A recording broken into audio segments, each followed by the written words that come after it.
Friends, other కంట్రీస్‌లో doctor complete చేసుకొని, తిరిగి మన ఇండియాకి వచ్చి, ఇక్కడ చేయాల్సిన ఫార్మాలిటీస్ అన్నీ, రాయాల్సిన ఎగ్జామ్స్ అన్నీ రాసిన తర్వాత కూడా, వాళ్ళకి పర్మనెంట్ రిజిస్ట్రేషన్ ఐడీ ఇవ్వకపోతే, వాళ్ళు ఎంత విధంగా బాధపడతారు? ఏ విధంగా మానసిక క్షోభకి గురవుతారు అనేది, ఇప్పుడు మనం మాట్లాడుకునే వీడియోలో గాని, నిన్న మన స్టేట్‌లో ఎంబీబీఎస్ ఇతర కంట్రీస్‌లో కంప్లీట్ చేసుకొని వచ్చిన డాక్టర్స్‌కి ఏ విధంగా దుస్థితి కలిగింది అనేది ఈ ఎపిసోడ్‌లో మనం చూద్దాం. ఇక్కడ నా ప్రశ్న ఏంటంటే, అదర్ కంట్రీస్‌లో డాక్టర్ కంప్లీట్ చేసుకున్న వాళ్ళకి ఇక్కడ ఎందుకు పర్మనెంట్ రిజిస్ట్రేషన్ ఐడీ ఇవ్వడానికి ఇంత సమయం పడుతుంది? ఒకవేళ అదర్ కంట్రీస్‌లో డాక్టర్ చేయడమే ఇష్యూ అయితే, స్టేట్ గవర్నమెంట్ గాని, సెంట్రల్ గవర్నమెంట్ గాని ఎందుకు పర్మిషన్ ఇస్తుంది అదర్ కంట్రీస్‌కెళ్ళి డాక్టరేట్ చేయండి అనేది నా మెయిన్ ప్రశ్న. ఒక మనిషి 2 చేతులెత్తి మొక్కేది దేవుడికి. దాని తర్వాత అదే విధంగా మొక్కేది డాక్టర్లకి. మరి అటువంటి డాక్టర్లని ఈరోజు మన రాష్ట్రంలో పీస్‌ఫుల్‌గా వాళ్ళ అర్హత, వాళ్ళ రిక్వైర్మెంట్స్ కోసం పీస్‌ఫుల్ ప్రొటెస్ట్ చేస్తుంటే మెడికల్ రిలేటెడ్ ఆఫీస్ ముందు అది గూడా మహిళలు చేస్తున్నారు. మహిళలు ఎక్కువగా ఉన్నారు. సో, వాళ్ళు పీస్‌ఫుల్‌గా మమ్మల్ని పర్మనెంట్ రిజిస్ట్రేషన్ మాకివ్వండి అని చెప్పి వాళ్ళు ప్రొటెస్ట్ చేస్తుంటే, పోలీసులు వారి మీద ఎంత దారుణంగా ప్రవర్తించారు అంటే, పక్కన వీడియో ప్లే అవుతుంది. మీరు చూడండి ఒకసారి. ఒక మహిళా ఎస్ఐ గారు ఒక డాక్టర్ యొక్క మహిళా డాక్టర్ యొక్క జుట్టు పట్టుకొని మరి వాళ్ళని ఒక ఆటోస్‌లో తీసుకెళ్ళి అలా చేస్తూ ఉంటే ఎంత దారుణంగా ఉందనేది మీరొకసారి చూడండి. ఎంత దారుణంగా వ్యవస్థ మారుతుంది అనేది.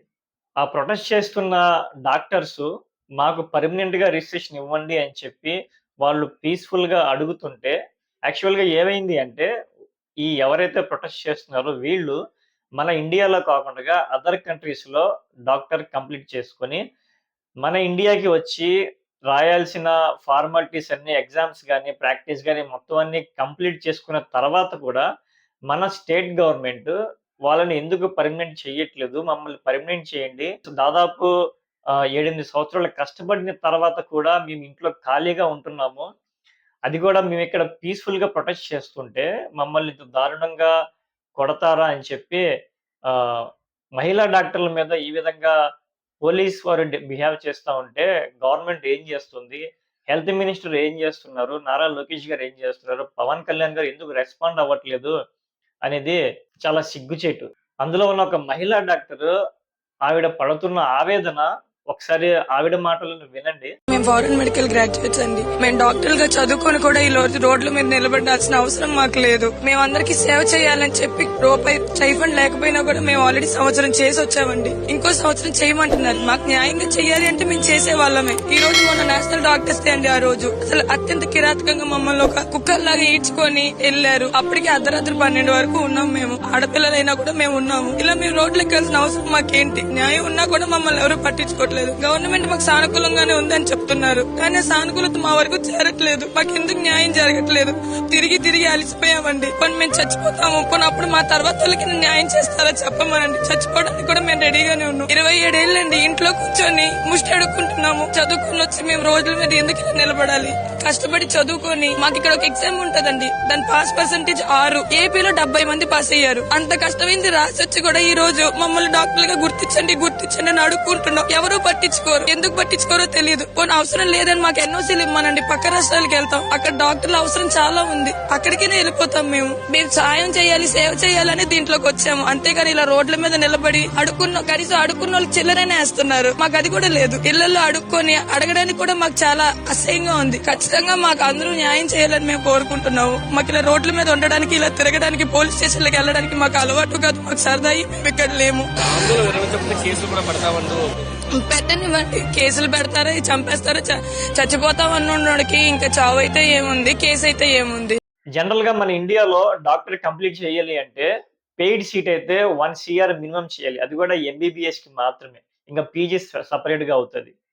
సో, అంత డబ్బు మిడిల్ క్లాస్ ఫ్యామిలీస్ బేర్ చేయలేక మన ఇండియాలో కాకుండా అదర్ కంట్రీస్‌లో అంటే రష్యా గాని, ఉక్రెయిన్ గాని, ఉజ్బెకిస్తాన్ గాని ఇటువంటి కంట్రీస్‌లో డాక్టర్ చదవడానికి వెళ్తూ ఉంటారు. అక్కడ 25-30 లాక్స్‌లో డాక్టర్ కంప్లీట్ చేసేసుకోవచ్చు.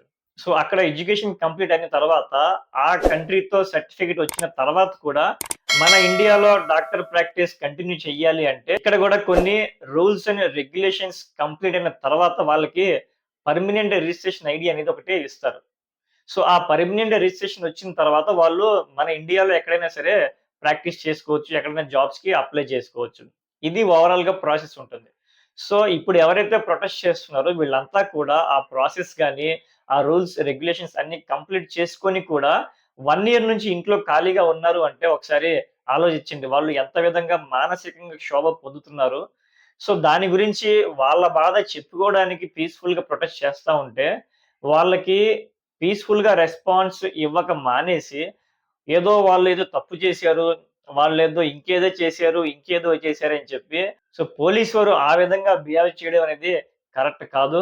సో, ఇప్పటికైనా సీబీఎన్ గారు గాని, ముఖ్యంగా నారా లోకేష్ గారు విద్యాశాఖ మంత్రిగా ఉన్నారు. రాష్ట్రంలో కీలక వ్యక్తి ఆయన. సో, నారా లోకేష్ గారు స్పందించి వాళ్ళు పడుతున్న ఇబ్బందుల్ని సాల్వ్ చేయండి సార్. కోవిడ్ టైంలో డాక్టర్స్ ఎంత కీలక పాత్ర పోషించారనేది ప్రపంచం అంతా తెలుసు. సో, అటువంటి డాక్టర్స్ వృత్తిని ఎంచుకున్న వారిని దయచేసి వాళ్ళని వాళ్ళ ప్రాక్టీస్ చేసుకునే విధంగా, ఇంకేదైనా ఇష్యూస్ ఉంటే వాళ్ళతో పీస్‌ఫుల్‌గా మాట్లాడి, వాళ్ళకి ఏదో విధంగా దారి చేయండి అని చెప్పి నా వైపు నుంచి రిక్వెస్ట్ చేస్తున్నాను.